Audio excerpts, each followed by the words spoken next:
This is Frankie Lynch, astrological consultant. FrankieLynch.com, at Frankie Astro on TikTok and Facebook, at Frankie Lynch 777 on Twitter and YouTube. Please like, please subscribe, please hit the bell so you can be notified when I, make new stuff and everything. So anyway, I look hideous right now, excuse me, but I just had some things I had to say. I've been getting a lot of comments and a lot of questions about the meanings of the signs and where they come from. Some people have gotten quite upset sometimes. So let me just go ahead and say it. The signs do not get their meanings from the constellations. The constellations don't define the zodiac. Well, what does define the zodiac? It's the solar cycle. It's the alternation between light and dark over the course of a year. The zodiac is a mathematically ideal circle divided into 12 sections of 30 degrees each. They are 12 signs. Now, they are related to constellations. They are named after constellations, but the constellations themselves do not define the zodiac. Again, it's the solar cycle. It's the rhythm of the equinoxes and solstices. We have replicated for us in that solar cycle the myth of the sun god and sort of human development in general. So it's the alternation between light and dark. Demetra George, one of my hero astrologers who worked for Project Hindsight, among other things, very accomplished woman. She distinctly said from her research, it's the alternation between light and dark that defines the zodiac. It's the increase and decrease of light. For example, let's take Capricorn. What is Capricorn? That's the winter solstice. Why is it? Because in tropical astrology, we fix Aries at the vernal equinox, the spring equinox. Therefore, that puts Aries in the spring equinox. That puts Cancer at the summer solstice. And that puts Libra at the autumnal equinox. And then we have Capricorn, right? Capricorn the winter solstice, right? When the light is the furthest. And let's just go through it. So Capricorn, winter solstice, it's the longest night of the year, the shortest day. It's when darkness has completely overcome, or so we think, right? It's where the sun god occultly dies. So on the one hand, right, it's where the light is the furthest. And on the other hand, it's the moment when the light starts to emerge again. Because immediately after the winter solstice, the days gradually get longer. It's at the winter solstice when the sun begins to move northwards again. What happens at the winter solstice is the sun goes neither up nor down on its arc. Right? It'll still rise and set, but it will not move on its arc north or south for about 3 days. And ancient people used to say the sun stands still for 3 days. We know from the Christian phraseology, right? And on the 3rd day he rose again. Now that pertains a lot to the Easter myth, but it's the same part, right? Christ or the sun god or whatever we want to call it dies at the winter solstice. And then the light slowly starts to rise again, starts to emerge, and it bursts forth once again at its birth in the east in Aries at the vernal equinox, the spring equinox. Well, what happens in spring, right? At the equinox, it's equal night and equal day once again, like Libra. But we're pointed northwards. We're pointed up towards the summer solstice. The light now begins to wax. It's probably no surprise then that the sun is exalted in Aries, because Aries is that moment when the sun begins to win again, right? He's beginning to dominate. And then in Taurus, right?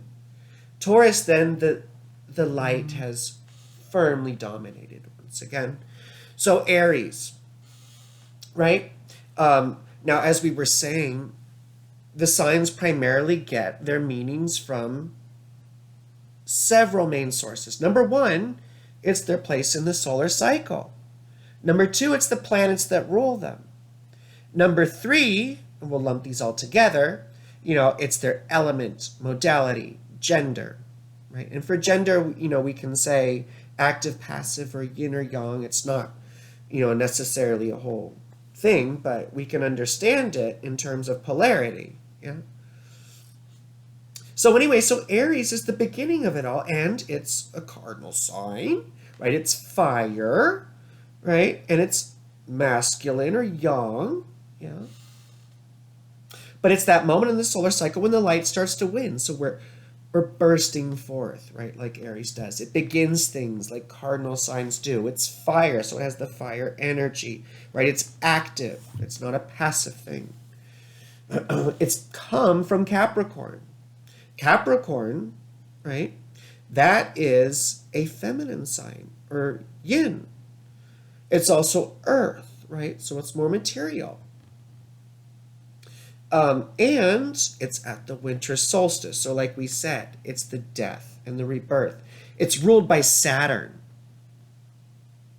So you can see where it gets a lot of its meanings from Saturn. Saturn was the lord of ambition, right? He was the lord of death, lord of karma. You see, he's disciplined. He's the dark. He's the cold. The reason why Saturn rules Capricorn and Aquarius is those were the two coldest and darkest months of the year. He was the furthest visible object, yes? Whereas the sun and the moon, the luminaries, they were put in the hottest and brightest months of the year, Cancer and Leo respectively. Yeah? Or moon to Cancer, sun to Leo. So you can see where Capricorn partly gets its meaning. Now, Capricorn, right, it leads next to Aquarius. Yeah. And Aquarius is getting more of the light, but Aquarius is known for being right, where Capricorn is more conventional in structure and established. Aquarius is more destabilizing, right? It's Saturn out of the box, whereas, we think of Capricorn as Saturn in the box, so to speak. Saturn, before Uranus, before Neptune, before Pluto, all their meanings were from Saturn. So Saturn was the original revolutionary too, before Uranus was. So you can see Saturn's rulership working Aquarius too. Saturn is outcasts. He's also isolation, So, so you can see where some of those meanings come from. Now, let's go back to Aries. What's after Aries? Taurus, right? Well, Taurus is, of course, it's feminine, yin. It's an earth sign, and it's fixed, right? So, but its place in the solar cycle is when the light wins. It's abundant. Things are abundant. The light is winning. We're starting to see everything turn green. Right? And this is all symbolism from the northern hemisphere, but that doesn't mean you flip the zodiac around for the southern hemisphere, right? Astrology is geocentric, not hemisphere-centric. But that's a whole nother topic. So Taurus, the light is starting to win, right? We have the abundance of Taurus. We have the beauty of Taurus. Oh, and Taurus is ruled by Venus, Our Lady of Beauty. So, and we can see it's a feminine sign, right? So it's a bit more passive and it's fixed. So there's the stubbornness. I mean, all the fixed signs are known for their stubbornness or being unyielding in some sort of way. But you can slowly see where the cookie cutter or the cookbook sort of delineations of each of the signs come from. You know, we start with the planet that rules it, its place in the solar cycle. And then we go to its element, its modality, its gender. Excuse me. And we can see where a lot of the significations come from. So let's go to, I mean, we talked about Libra, right? Oh, no, we didn't. So the other equinox is Libra, right? That's also a time of equal night and equal day. But it's also where the light is starting to wane. And when darkness is slowly starting to take over. So Libra, right? We have the scales. Where does that whole thing come from? Well, it's equal night and equal day. We have the balance. We have the idea of choice, equal night and equal day. You could go either way, right? There's the symbolism of, you know, choosing to go the path of light or the path of dark, you know. It's a whole nother thing. But it's the position where we finally descend into hell, basically, moving towards the winter solstice or southwards. So now Libra, we have that sort of equivocation, don't we? We have that sense of diplomacy because of the balancing act. We have the notion of relationships because it is the pivot of the West, which has to do with others, whereas the East has to do with the South. In terms of hemispheres, you know, there's East and West, and there's North and South. You know, the North is a bit more introverted, or I guess material body, whereas the South was visible, so it had to do with the things of the mind and the spirit, and it can be a bit more extroverted. People with more planets there. Yeah. Anyway, um, but signs and their meanings. Okay, so signs. Well, we talked about Libra, and then we descend into Scorpio next, right? Scorpio is where darkness dominates, and that's where we descend into hell, right? It's sort of like the gates, and you can see where some of the significations come from. You know, the darkness, right? The obsession. Now, Scorpio is also ruled by Mars, you know, so there's the obsession too, right? It's combative like Mars is. Now, it's water, so it's combative in a different way. You know, we all know about how Scorpio loves revenge. It's not the active Mars or the fire Mars, it's the more brooding Mars, right? I'm hesitant to use the word passive, but you understand what I'm saying? The yin, you know, it's sort of the undercurrent as opposed to the overt nature. Now, Mars rules Scorpio, right? But Scorpio is also fixed. There's that stubbornness again, the unyielding. Um,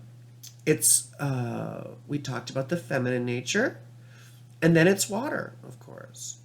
So you can see how it's Mars in a different presentation, in a different light. Now, I don't want this to go on too long because we're already at 13 minutes, and you know. But I just want to reiterate. So, number one, it's the place in the solar cycle. I don't know, let's take another sign, for example. Sagittarius doesn't typically make sense, does it? Right? And how are the planets assigned to signs? Well, that's all from the Thema Mundi, and that's not part of our scope here. But Sagittarius is ruled by Jupiter, and it's known as the optimistic sign, isn't it? It's also known for philosophy and wisdom and partying, right? All the Jupiterian fun things. But then its place in the solar cycle is right before the winter solstice. So it's like, oh my gosh, we're approaching death. How is that sort of a optimistic thing? Well, we've come from Scorpio, where the darkness has just won. But now we are approaching the place of crucifixion, as it were, right? We are approaching the place where the sun god occultly dies. And in a way, it's a celebration, you know. We could think of it that way. That time of year, it typically is surrounding several major pagan holidays, isn't it? And we happen to put, Christmas there and other winter, holidays around the same sort of time. And there's astrological reasons why that happened. But we won't go into that. Again, that's outside of our scope. But you can see how Sagittarius is a time for optimism because we're having all those festivals as we approach the solstice. And though symbolically, that's where death happens, that's also when the light starts to rise again. And we start to approach the place of birth once again in the east. Now, Cancer was also associated with birth because symbolically, souls were said to incarnate into Cancer. I believe that's from the Hermetic tradition, but it's in other occult traditions too. The souls were said to incarnate in Cancer. And the moon is the planet where we got our flesh from. It was the corporeal planet. So anyway, you can see where the meaning of Cancer comes from too, with the moon being ruled by the moon. The ebb and flow of emotion, yeah? But it's also cardinal. And it's also the summer solstice. So it's it's the powerful water sign, isn't it? It's sort of like the high point of the year. It's the glory of the year, the glory of the sun, even though it's ruled by the moon. It's the highest place that the sun goes in the course of a year, at the summer solstice, when the light is the greatest. So Cancer wasn't always whiny and wishy-washy. It's always been a powerful sign. And it's always had to do with the brightest light. In esoteric astrology, we say we build a lighted house, and that where we shine from the inside, that's the zenith of the year, when the glory is the glory of God, or whatever we want to say, is most apparent. So that's just another example. Sagittarius, Cancer. I think we've covered enough. I think you can sort of see the direction we're going in. So, signs. They don't get their meanings from the constellations because the constellations don't define the zodiac. It's the solar cycle. So signs primarily get their meanings from the solar cycle, the planets that rule them, their gender, element, and modality. That's where the meanings come from. You might see overlaps with some of the mythology of the constellations, but don't get too attached to it because that's not the zodiac. So, anyway, I hope this was a little informative. It was off the cuff. But please like and subscribe. This is Frankie Lynch, astrological consultant at Frankie Lynch 777 on YouTube and Twitter, at Frankie Astro on TikTok and Facebook. Thank you so much. Have a wonderful, wonderful whatever you're having.